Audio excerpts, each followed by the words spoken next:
इब्रानियों की पत्री 11 अध्याय 23वें पद से 28वें पद तक है। जैसा कि हम पिछले दिनों में पढ़ते चले आ रहे हैं, वैसे ही आज भी प्रभु ने विश्वास के ऊपर ही हमें उदाहरण दे दे के समझाया है, जैसे पिछले दिनों में समझा रहा है। और ये समझाना प्रभु का हमारे लिए बहुत ही महत्वपूर्ण है, क्योंकि अक्सर करके क्या होता है कि हम विश्वास में ही डगमगा जाते हैं, विश्वास में ही हम क्या होते हैं, गिर जाते हैं, हमारा विश्वास ही टूट जाता है। जबकि प्रभु का वचन कहता है क्या, कि यदि तुम राई के दाने के बराबर भी विश्वास रखोगे तो इस पहाड़ से कह दो कि उठ के समुद्र में चला जा, तो वो चला जाएगा। लेकिन क्या है, हम लोग अक्सर करके विश्वास में कमज़ोर पड़ जाते हैं, गिर जाते हैं। इसलिए प्रभु चाहता है कि हम बार बार इन उदाहरणों के जरिए से प्रभु के ऊपर विश्वास रखने को सीखें और समझें। क्यों? क्योंकि किन लोगों का विश्वास का उदाहरण आ रहा है, शुरू से चलता चला जा रहा है ना, हाबिल के और उसके यानी कि केन और हाबिल का, इब्राहिम का, अब क्या आया है, मूसा का है। तो मूसा के विषय में 23वें पद में पढ़ते हैं, विश्वास ही से मूसा ने 23वें पद में, विश्वास ही से मूसा के माता पिता ने उसको उत्पन्न होने के बाद 3 महीने तक छिपा रखा। मूसा के माता पिता भी विश्वासी थे। उन्होंने क्या हुआ कि राजा फिरौन ने जो इस्राएलियों के जो मिस्र देश में गुलामी करते करते जिनकी संख्या बहुत बढ़ती चली जा रही थी, तो उन लोगों को कम करने के लिए कि इनकी संतानें आगे ना बढ़े, इनकी जनसंख्या आगे ना बढ़े, तो ये कानून किया कि पैदा होते ही लड़कों को मार डाला जाता था और लड़कियों को जिंदा छोड़ दिया जाता था।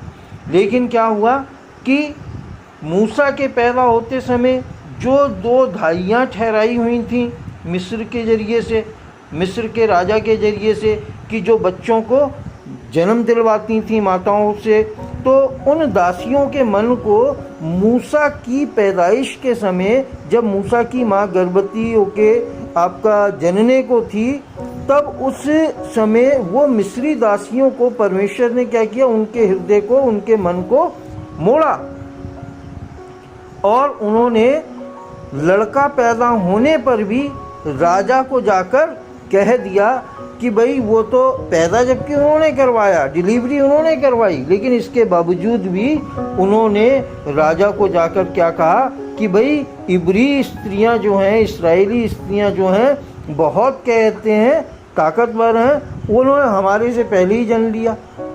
और इस तरीके से उनके एक परमेश्वर पर विश्वास करने और अच्छाई की वजह से उनका झूठ भी भलाई में गिना गया। कई बार लोग कहते हैं झूठ भी नहीं बोलना चाहिए, नहीं बोलना चाहिए, लेकिन अगर किसी की भलाई हो जा रही हो तो वो भी परमेश्वर हमारे उस झूठ को भी जानता है कि हमने अपने स्वार्थ के लिए नहीं, परंतु किसी की जान बचाने के लिए, किसी के लिए वो कहा है।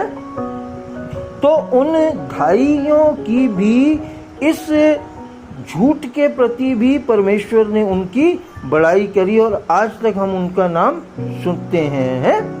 तो क्या हुआ कि मूसा के माता पिता भी विश्वासी थे, तो उन्होंने उस बच्चे को पैदा होने के 3 महीने तक क्या हुआ, छिपा रखा, क्योंकि उन्होंने देखा कि बालक सुंदर है और वह राजा की आज्ञा से ना डरे। क्यों? क्योंकि हो ना हो कहीं ना कहीं उन भाइयों ने भी कोई ना कोई गवाही, क्या कहते हैं, मूसा के पैदा होते समय उसके माता पिता को दी होगी। जैसे यीशु मसीह के पैदा होते समय उसके माता पिता को गवाही दी गई है ना। तभी तो क्या कहते हैं, ये यूसुफ जो कहते हैं मंगनी किए हुए था और अपनी पत्नी के पास नहीं गया था, लेकिन पत्नी को जब स्वर्गदूत ने बताया कि भाई तेरी पत्नी जो है गर्भवती है और वो किसी इंसान से नहीं वरन पवित्र आत्मा की ओर से गर्भवती है, तब भी वो क्या हुआ, उसको ब्याह के लेके आया। तो मूसा के पैदा होने से पहले भी हम समझ सकते हैं कि धाइयों के जरिए से जिन्होंने जन्माया मूसा को, उनके जरिए से कोई ऐसी गवाही उसके माता पिता को दी गई होगी जिसके कारण भाइयों ने भी उस बालक को जीवित रहने दिया और उसके माता पिता ने भी राजा की आज्ञा से ना डरकर उस बच्चे को 3 माह तक पाला। 24वें पद में पढ़ते हैं, विश्वास ही से मूसा ने सयाना होकर फिरौन की बेटी का पुत्र कहलाने से इनकार किया। अब फिरौन क्या हुआ कि हम इस कहानी को सबको जानते हैं, बहुत लंबा हो जाएगा, लेकिन शॉर्ट में मैं बता देता हूँ कि मूसा जो है फिरौन के घराने में पहुँचाया गया। हम लोग सब जानते हैं किस तरीके से मूसा राजा फिरौन के घराने में पहुँचा, उसकी बहन ने उसे गोद लिया। ठीक, उसके बाद लेकिन जब मूसा कहते हैं मिस्रियों की तरह राज्य कर रहा था, यानी कि वहाँ इस्राएली जो थे गुलाम थे और मिस्री लोग जो थे वो क्या हाकिम लोग थे, राजा लोग थे, उनकी गुलामी में इस्राएली थे। लेकिन इसे जो है बचपन में ही जो फिरौन जो राजा था उसकी बहन ने इसे मूसा को गोद ले लिया था, तो इसे भी वो समान अधिकार मिले थे जो मिस्रियों के पास थे। लेकिन हम इस कहानी को भी जानते हैं कि किस तरीके से मूसा को मालूम पड़ा कि वो एक इस्राएली है और एक गोद लिया हुआ बेटा है, तो उसने उस वैभव को और उस सारी प्रशंसा को और उस सारे धन दौलत को और उस राजपद को क्या तुच्छ जाना। पढ़ते हैं हम कि विश्वास ही से मूसा ने सयाना होकर फिरौन की बेटी का पुत्र कहलाने से इनकार किया है, इसलिए कि उसे पाप में थोड़े दिन के सुख भोगने से परमेश्वर के लोगों के साथ दुख भोगना और उत्तम लगा और मसीह के कारण निंदित होने को मिस्र के भंडार से बड़ा धन समझा, क्योंकि उसकी आंखें फल पाने की ओर लगी थीं। विश्वास ही से राजा के क्रोध से न डरकर उसने मिस्र को छोड़ दिया, क्योंकि वह अनदेखे को मानो देखता हुआ दृढ़ रहा। मिस्र छोड़ने से पहले तक परमेश्वर ने अपने आप को मूसा पर प्रकट नहीं किया था, लेकिन अपने प्रति प्रेम जो है परमेश्वर पिता ने अपने लोगों के प्रति, क्यों यीशु मसीह ने कहा कि यदि तुम आपस में प्रेम रखोगे इसी से लोग जानेंगे कि तुम मेरे हो। आपस में प्रेम रखना भी परमेश्वर की आज्ञा को पूरा करना है और पड़ोसी से भी अपने समान प्रेम रखना भी परमेश्वर की आज्ञा को पूरा करना है। ये आज्ञाएं जो हैं, आपस में प्रेम रखो, परमेश्वर से प्रेम रखो, पड़ोसी से प्रेम रखो, ये सब आज्ञाएं मिलकर हमारे को सारी व्यवस्था का निचोड़ दे देती हैं। अगर हम इन 2-3 आज्ञाओं को मानते हैं तो भी हम परमेश्वर को प्रसन्न कर सकते हैं। तो ये प्रेम भी परमेश्वर ने मूसा के मन में उस समय डाला और मूसा अपने लोगों की खातिर उसने उस राजपद को, उस वैभव को, उस धन को कहीं बेकार ज़्यादा समझा। अपने लोगों की खातिर हैं, अपने लोगों की खातिर वो वहाँ से क्या, हम लोग इस कहानी को जानते हैं कि जब 2 इस्राएली आदमी आपस में लड़ रहे थे तो उसने कहा भाई तुम आपस में भाई हो के क्यों लड़ते हो। तो उसने क्या किया था मूसा ने कि जब दो जन लड़ रहे थे, उसमें से एक मिस्री था और एक इस्राएली था, तब उसने क्या किया था, अपने इस्राएली भाई को बचाने के लिए मिस्री को मार दिया था। लेकिन जब 2 इस्राएली भाइयों को आपस में लड़ते देखा और उसने कहा कि भाई तुम तो एक जैसे हो, इस्राएली हो, तुम लोग आपस में क्यों लड़ रहे हो, तब उन्होंने क्या कहा कि क्या तू हमें उस मिस्री की तरीके से मार डालेगा। तो इस बात से घबराकर कि मेरी तो बात खुल गई है, मूसा मिस्र देश को छोड़कर चला गया, भाग गया। उसने उस धन का लालच नहीं किया, परंतु अपने भाइयों के लिए, अपने इस्राएली कौम के लिए उसके मन में जो प्रेम था उसके प्रति वो वहाँ से भागा। किस वजह से कि उस जड़ को खोजे जो इस्राएल को आशीष देने वाला था, यानी कि परमेश्वर पिता है।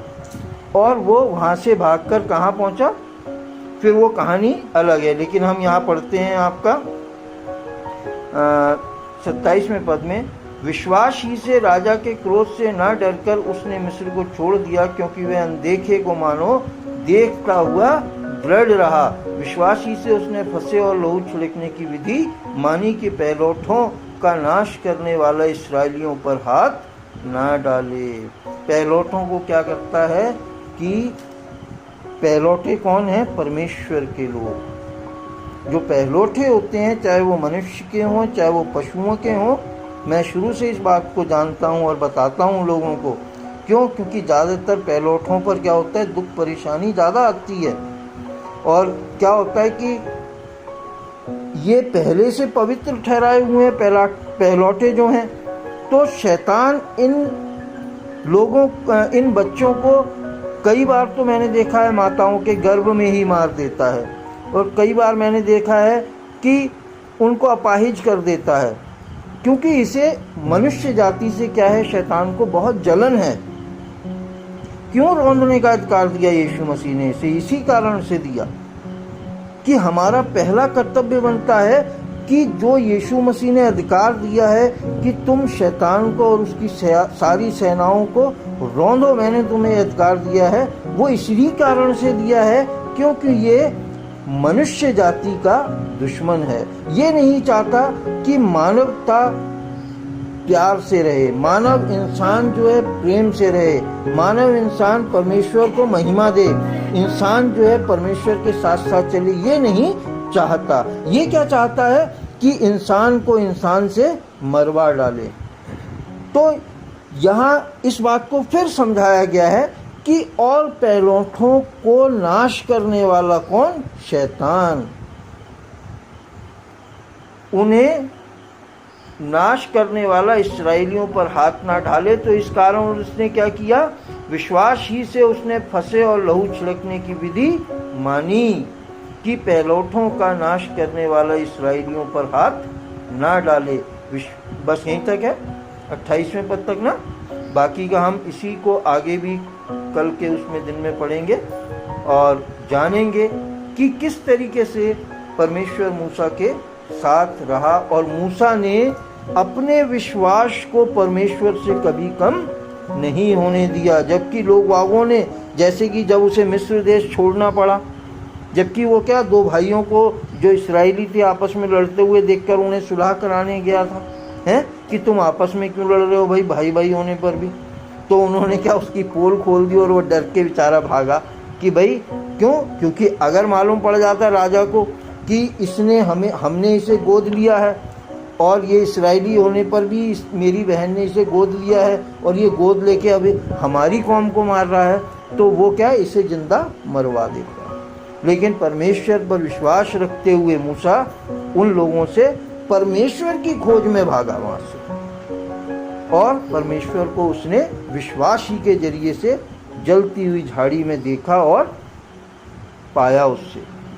प्रभु परमेश्वर के वचन के पढ़े और सुने जाने पर बताए इससे आशीष दे। आमीन। प्रभु यीशु मसीह।